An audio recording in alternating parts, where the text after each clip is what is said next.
Have you landed? My mother's voice was already half distracted. I just got in. Mom. Savannah looks the same. I grabbed the phone tighter. It's good to be home. A pause. That's nice, dear. Did you tell Blair she's busy with the Elia Garden Club meeting? It's very important. Important? I glanced at the black bags under my eyes in the terminal window. I'll call her later. Didn't want to interrupt. You do that, dear. The line went dead. I stared at the screen. No welcome back. No how was the mission. Just iced tea clinks and garden parties. The Mustang was already waiting at the curb, white, polished, proud. My father sat inside, polishing the dashboard with a soft cloth. The window cracked just enough, still flying around up there. He asked without looking up, still driving this thing, I see. He grunted. I walked around to the trunk, lifted my military duffel carefully. Careful with that bag. He barked. Don't get the carpet dirty. Of course not. God forbid I taint the holy interior. I slid into the passenger seat. The leather, the polish, the scent of gasoline. The car he loved more than his children. He didn't ask about my flight. He didn't ask anything. So the guy from the parts shop lied. Said it was a Polycarp. Ended up with a knockoff. Spark plugs were trash, too. I nodded. Silence settled over us, punctuated only by the soft hum of the engine. I might as well have been cargo. Dinner was already set when we walked in. Blair's voice carried from the dining room like a show tune. And then Marlene had the nerve to suggest begonias for the centerpiece. Begonias for Elia. Mother laughed. She's always been tone deaf with arrangements. Blair turned to me as I walked in. Oh, look who decided to drop in. Did they give you time off for good behavior? I forced a smile. I'm here for a few days. She's heading to Germany next month. My mother interrupted. Consulting or whatever it is she does. Germany again. Blair's work paused midair. Honestly, you're always off somewhere. I can't keep up. I'm helping NATO build a new cybersecurity protocol. Blair waved her hand. Sounds exhausting. All that computer stuff. My father poured himself another iced tea. I still say she should have gone into law like Blair's husband. Stable. Respectable. I set my fork down. My job is stable. I have rank, responsibilities. Mother sighed. Oh, honey, we're not saying it's not real. Just, well, wouldn't it be nice to have dinner with family more often? A life here? You mean like Blair? I said it too sharply. The room TENSED. Blair blinked. Is that a jab? No, Mother chimed in. You've always been so defensive. Mindy, we're just trying to help. I bit the inside of my cheek. I've been defending this country, Mom, and we appreciate that, she said with a placating smile. But Blair's life, it's balanced, marriage, community, stability. I pushed my chair back. Excuse me, already? Blair called after me. We haven't even gotten to dessert. I didn't turn around out in my old room. The air was thick with dust and old expectations. Nothing had changed. Same posters, same creaky bed, same version of me they tried to freeze in time. I opened the closet. There was my dress blue uniform, crisp, pristine, and touched, silver captain's bars on the shoulders, proof of everything I've achieved.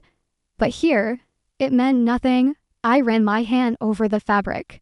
Maybe I should have brought a centerpiece instead, I muttered. Blair knocked once and let herself in. Mom says you're sulking. I'm not. She walked in anyway, crossed her arms. You know, it wouldn't kill you to engage. You're always so detached. I just spent 3 days without sleep monitoring a satellite uplink attack. Forgive me if I'm low energy. You chose that life, she snapped. And you chose to throw parties and range flowers. At least people show up. The words hit harder than I expected. She leaned against the dresser. You think they don't love you, but you make it hard.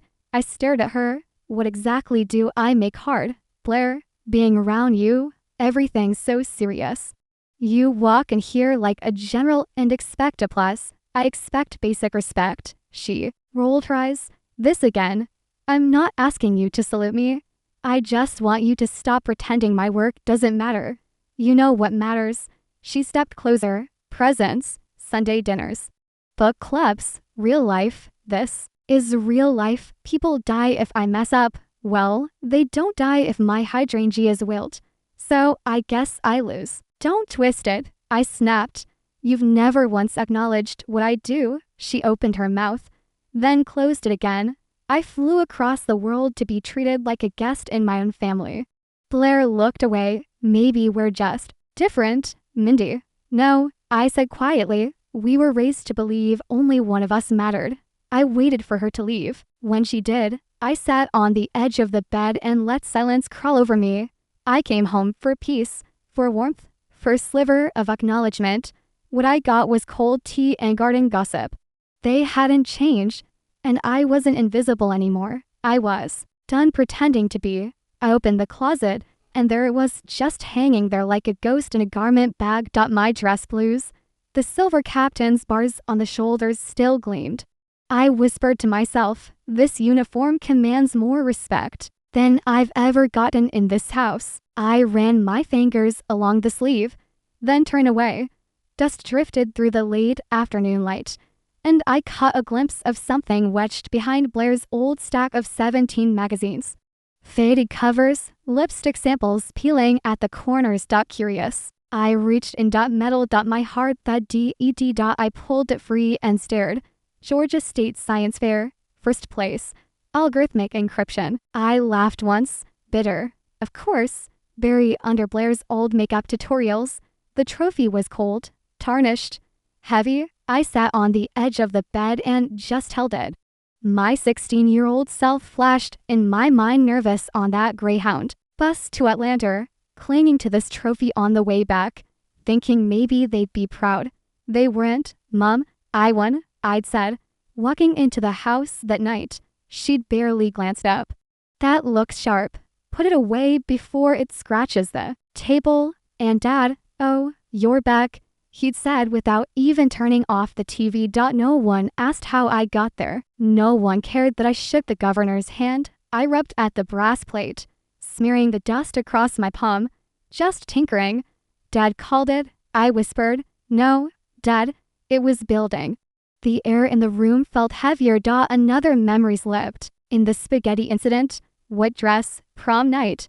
A stupid, beautiful thing I saved up for myself. I could still hear Blair's voice. Oops. I could still feel the sauce hitting my chest. Cold. Sticky. Her laugh. Sharp. Oh, my clumsy little sister. I remembered how I stood frozen while she walked away. Mark knocked 15 minutes later. He saw me. Wide-eyed. Ruined. I'm so sorry, I'd said, voice cracking. It was an accident. He was kind. He offered to stay. But I sent him home. There was no prom left to salvage. I curled my fingers around the edge of the trophy and whispered, that wasn't an accident. Blair, you needed the spotlight. You couldn't let me shine. I looked around the room, yearbooks, ribbons, all frozen in time. Every piece of this room said I existed only in the shadow she allowed me to cast. The door creaked. Still up here. Blair's voice. I didn't answer. She stepped in, arms folded. Mom's making tea. I held up the trophy. Remember, this, she tilted her head, was that high school, science thing, state level, first place. She laughed. Oh yeah, that was the night of my piano recital. You hit 12 wrong notes. Her eyes narrowed. Wow, still keeping score, no? Just remembering what it felt like to get on a bus alone. Well, my family clapped for Chopin played at funeral tempo. You're being dramatic. I was 16. You're still 16 in your head. And you're still 17 in yours. Her lips thinned. Are we really doing this? I stood, placing the trophy on the desk. You think I made all this up? That I invented the years of second place? I think, she said slowly, you build a life around needing to prove something. Maybe I did, I replied. But I had to. She crossed her arms tighter. You always needed more than what we gave. I stepped forward.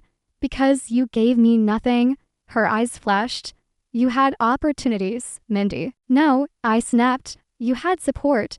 I had silence. We stared at each other. You're angry? She said finally. I'm awake. That's new. I nodded. Yeah, it is. Blair looked away.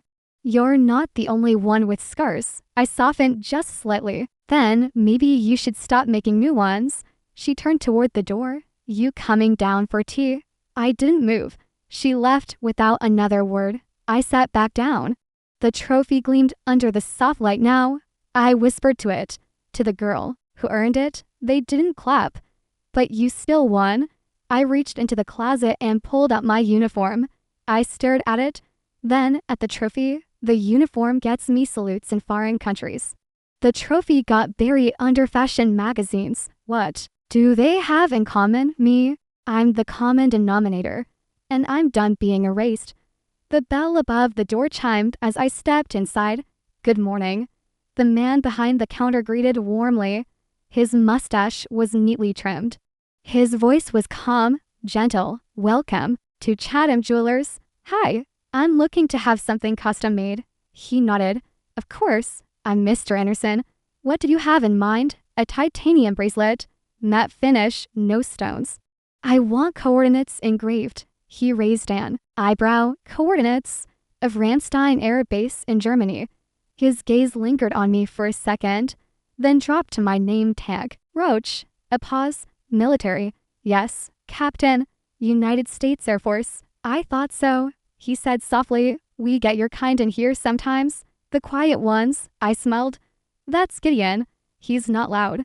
Not flashy. But he's strong, smart, steady, a man worthy of coordinates. Mr. Anderson murmured. Let's sketch something. He reached for a pencil and notepad. Started drawing lines, noting measurements. No silver, no gold, no shine. I said, titanium, something that won't bend or break. Understood. He kept sketching. His hands moved with the ease of someone who didn't need to ask questions to understand. I met him during a joint NATO mission. We didn't talk much at first, but when he did speak, I paused. He made silence feel safe. Sounds like a good man. He is. Mr. Anderson smiled faintly. You don't want initials. No, just those numbers. They mean more. Got it? He pulled out a sample of slim titanium band. Raw but strong, and placed it gently on the counter. I leaned in to examine it, and then I heard it. That voice. Oh my God, Minnie Roach? In a jewelry store? My blood ran cold. Blair. I didn't turn. I didn't need to. Ladies, she announced dramatically. Look who crawled out of the server room. I kept my eyes on the sketch. I'm just finishing up here. Blair didn't care. She was already halfway across the room, her heels clicking like gunfire. Titanium, she sneered. How? Industrial? I ignored her. Oh, wait. Is this for that boyfriend we've never seen? Is he real? Or is he like your imaginary merit badges? One of her friends laughed. Tiffany. I think maybe she's buying a medal for herself. Blair reached across the counter and snatched the sample bracelet. Hey, Mr. Anderson started. It's fine, I said quietly. Let her. She held it up between two fingers, like it was contaminated. So masculine. Is it for a general you're sleeping with? Or are you finally proposing to yourself? And then she let it drop. The bracelet clattered harder against the glass counter. It echoed. I turned slowly to face her. You don't have to understand it, Blair. It wasn't meant for you. She tilted her head. Of course not. Nothing ever is. You're always on your own little missions. Because it's the only place I get peace. She took a step closer. Peace? You think you're the hero? You walk around with that uniform and that attitude like we owe you something. You don't owe me anything, but you don't get to humiliate me for sport either. She scoffed. Humiliate? You walked in here like you're someone you're not. And then the door chimed again. Blair, my mother's voice rushed. Concerned. What's going on? Blair spun around. Mom, she's being ridiculous. My mother's eyes swept the room, settled on me. Then the bracelet, then Mr. Anderson's strained expression, and without even a breath, she said it. Mindy always knows how to embarrass her sister. The world stopped. I stared at her. She didn't blink. She meant it. Blair saw her chance. Her arm came up fast. The slap landed on my cheek like the crack of a gun. Everything still. No one moved. I didn't raise my hand. I didn't flinch. I just stood there. Blair's friends froze. Mr. Anderson's hands curled into fists. But I stayed still. Because this wasn't new. Only this time, the store lights were on. And everyone saw. I didn't move. Not when Blair's hand dropped. Not when my cheek lit up in a bloom of fire. I locked my knees. My spine straightened. My hands stayed open at my sides. Calm, controlled, military calm. Blair blinked. Oh, what? Now you're too good to react. I stayed silent. That's what I thought, she muttered, stepping back like she'd won. I looked at her, eyes steady, voice low. You just made a mistake. Oh, please, she scoffed. You're not the victim here, Mindy. You provoked me. I stared through her. Not at her. You've spent your life provoking me. My mother stepped forward, her expression all drama and martyrdom. Mindy, really? Can't you just? The bell above the door chimed. A man's voice cut through the store like a blade. Touch her again. I dare you. Everyone turned. He wore a perfectly pressed blue uniform. His shoulders wide. His tone unshakable. Silver Eagle insignia. Colonel. Blair blinked at him. Excuse me. Who? He ignored her and walked straight toward me. Captain Roach. I nodded. Once, he turned to Blair. Ma'am, I just witnessed you physically assault a United States Air Force officer. Blair's mouth opened, but nothing came out. I don't care who you are, he continued, or what kind of tantrum you're throwing. That slap was a felony under both civilian law and military justice. My mother raised her voice, soft and urgent. There's no need to be dramatic. Mum, this isn't drama, he snapped. This is assault. He pulled out his phone. Calm, measured. I can have military police here in 5 minutes. Blair stumbled back. Wait, are you serious? Mr. Anderson finally spoke. Sir, I'll provide a statement if needed. It happened exactly as you saw. Blair looked at our mother. Say something. Mom's face drained of color. Blair, we should go. But now, the store manager approached. Voice quiet but firm. Ma'am, please. You and your party need to leave. Tiffany whispered. Let's go, tugging Blair's sleeve. Blair stared at me one last time. Her expression twisted. Then she turned and walked out. The bell ringing again behind them. Silence settled. Anderson gently picked up the bracelet from the glass. No scratches, he murmured, polishing it with a cloth. The colonel turned to me. Captain Roach, are you all right? I nodded. Yes, sir. He looked at the name on my chest. I thought that sounded familiar. I read your report last month. Silent Sparrow malware threat. My breath caught. You read that twice. Saved us, sir. Major breach. I swallowed. Thank you, sir. He studied me. The way you handled yourself back there, that wasn't weakness. My voice was barely audible. It felt like standing in quicksand. He shook his head. No, that was discipline. Any fool can swing back. You stood your ground. I looked away. I didn't want to give them a reason to feel like they won. You didn't, he said. What you held onto was something they'll never understand. What's that? Dignity. That word hit harder than the slap. He paused. Dignity isn't never falling down. It's how you stand back up. With restraint. With still. I thought maybe I froze. No, he said simply. You led. I blinked fast. My throat burned. He stepped back. If anyone in your command gives you trouble over this, send them to me. Yes, sir.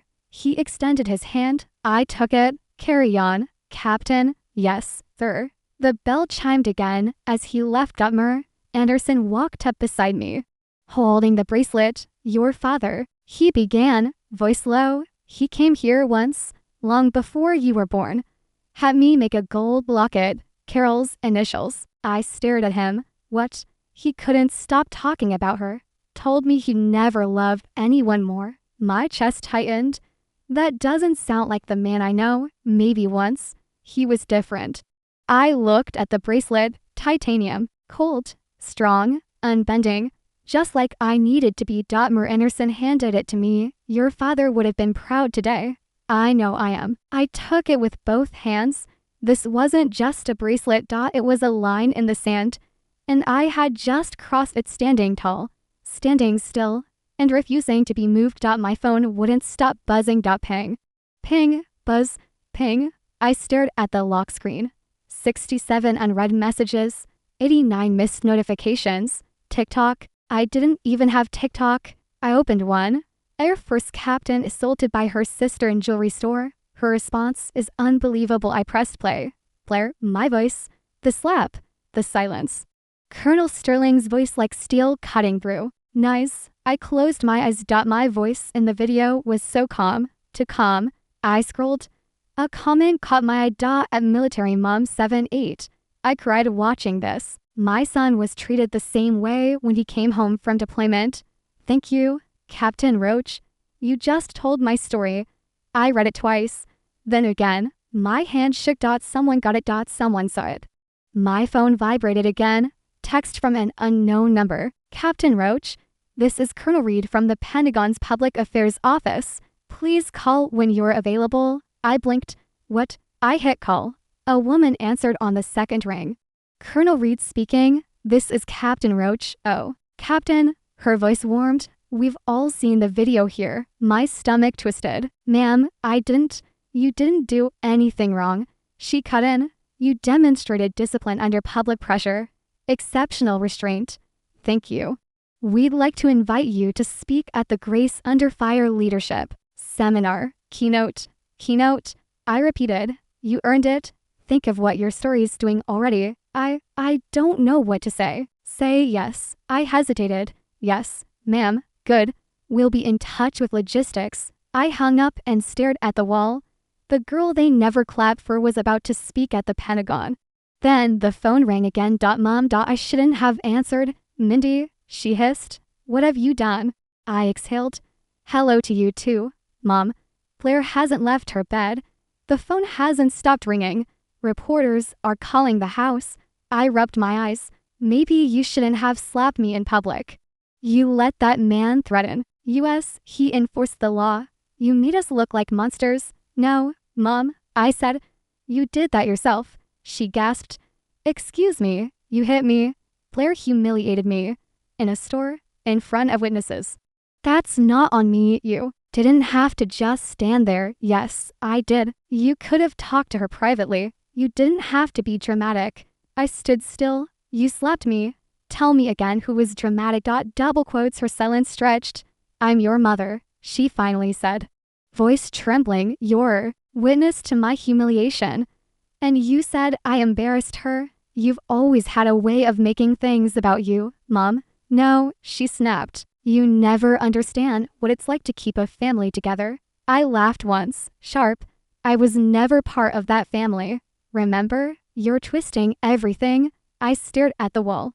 Do you even hear yourself? We're being harassed. Mindy, Blair's being destroyed online. She destroyed herself. I just didn't stop the camera. You let the world into our home. No, I said. I let them see mine. She inhaled sharply. You humiliated this family. I didn't pick the fight. You didn't stop it either. I'm hanging up now. You can't run from this. I'm not running, I said. I'm finally standing still. I dropped the phone. It buzzed again. I didn't look. Instead, I opened TikTok. Comment after comment. I see you. My sister did the same. I've never cried so hard watching a stranger. I've been her. I've stood there too. And suddenly it hit me. This wasn't just mine. It was ours. And we weren't invisible anymore. Lunch, I repeated. Staring at the text. Blair had written, I'm in DC shopping. Want to meet for lunch? Just us. I want to talk. I stared at it for a long time before replying. Where? She picked the most pretentious place in Georgetown. White tablecloths. Waiters with gloves. When I arrived, she was already seated, sipping water from a crystal glass like she owned the building. Mindy, she smiled. Standing up. You look professional. I am. We sat. Thank you for coming, she said, and folding her napkin like a diplomat. I wasn't sure you would. I wasn't either. She tilted her head. How've you been?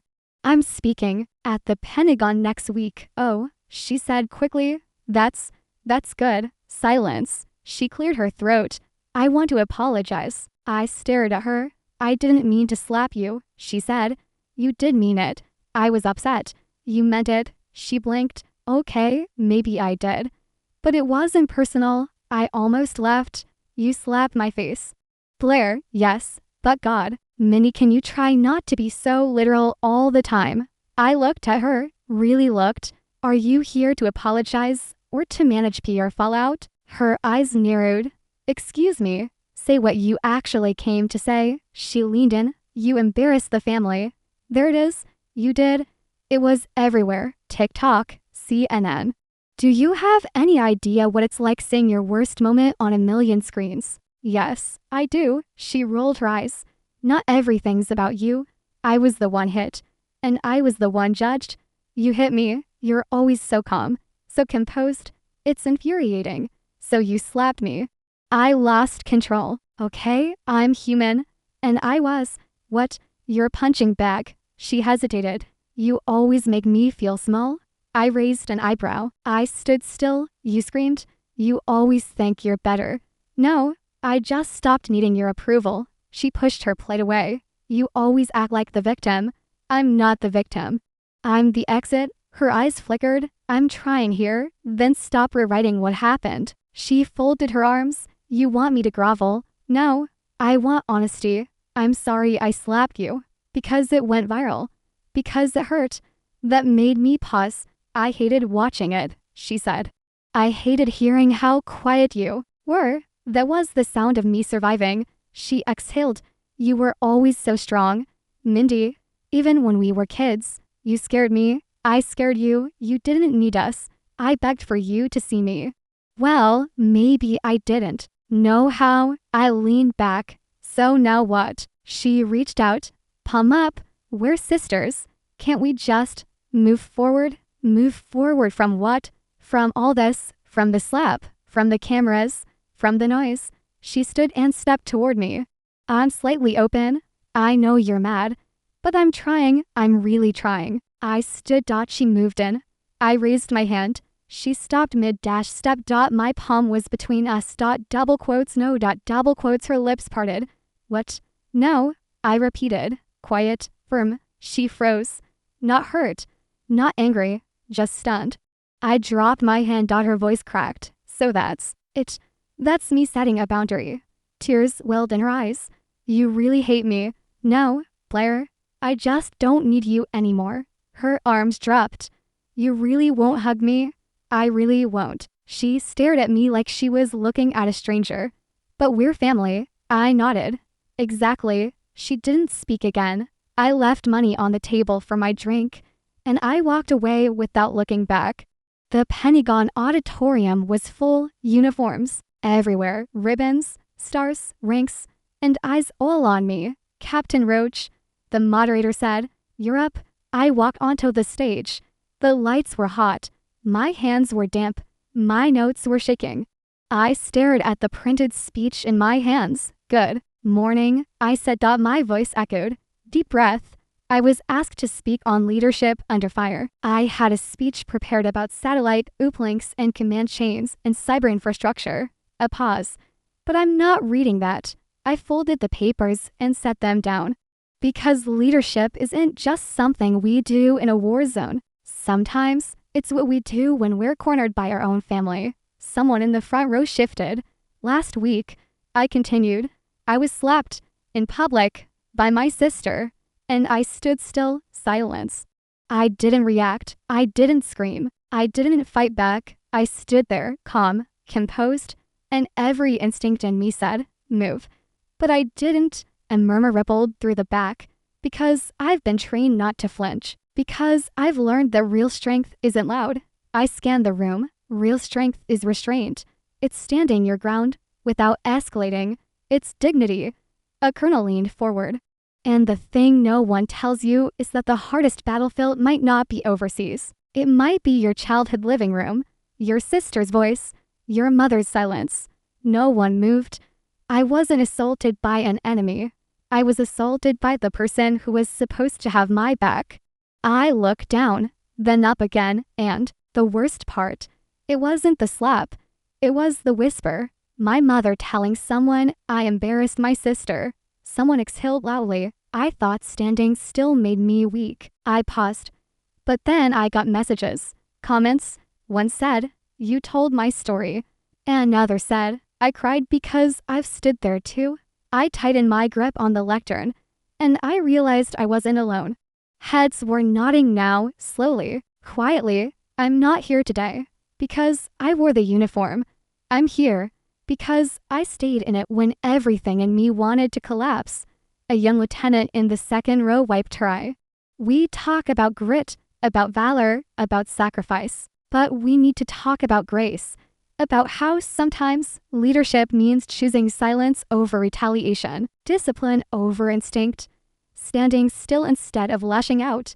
A man near the aisle mouthed, "Yes, I took one step forward. They called me a disgrace. The internet called me a leader."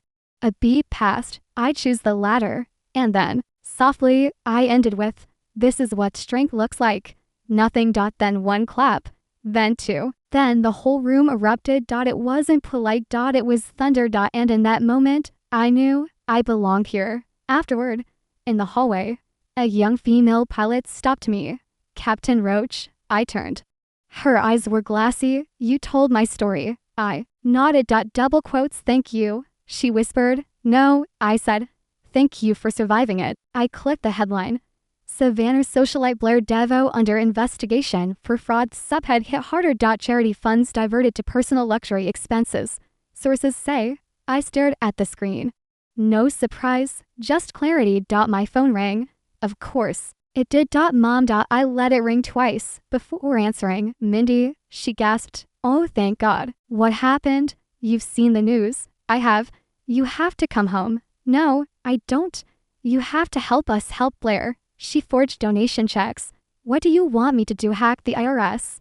"She's not a criminal," Mom snapped. "She's overwhelmed. She made a mistake. She stole money." "Mom, she didn't mean to. She meant every swipe of that card. You always think you're better." "I don't think I'm better. I think I'm separate." "She's your sister." "No," I said. "She's your problem. You can't just abandon her. She abandoned herself." "I'm not a fix-it tool. You're cold." "I'm calm. You're punishing us." "No, I'm freeing myself." A long silence. "She's being attacked." "So was I." "Don't bring that up. It's always been relevant. You just didn't want to hear it." "She needs family." "I needed one too for 36 years. And now you want revenge?" "No, I want peace." "I can't believe you're saying this." "Believe it," she sniffed. "So you won't come?" "No, you've changed." "No, I've stopped bending." She hung up without saying goodbye. Good. I set the phone down. 1 minute later, ding, email from Air Force Personnel Center. Subject, official promotion notification. He clicked it. "Congratulations, Captain Roach. You are hereby promoted to the rank of Major. My breath caught. Then I laughed. Just once. My phone buzzed again. A text from Blair. "Please, don't let them bury me." I stared at it. Then deleted it. I walked to the window of my DC hotel room. Snow was falling, slow, soft. Their world was on fire, and I was watching snowfall. For the first time in months. It was quiet, clean. I whispered, "I don't owe them anything." Another buzz, and no number. Local Savannah reporter. "Care to comment on your sister's indictment?" Delete. Another, "Is it true your family disowned you?" Delete. Another, "Captain Roach, you were present at." I powered the phone off. My laptop chimed. Another headline. "Captain who stood silent in viral slap video refuses to defend sister in fraud scandal." Closed. The screen. No. I wasn't refusing to defend. I was choosing not to kneel. I whispered to the snow, "That's her mess, not mine." "And I meant it. You really came," Blair said, sitting on the park bench like it hurt. "I came to pack," I replied, "not for nostalgia." "I didn't expect you to respond." "I almost didn't." She looked smaller, no makeup, hair pulled back, jeans, a sweater too big for her frame.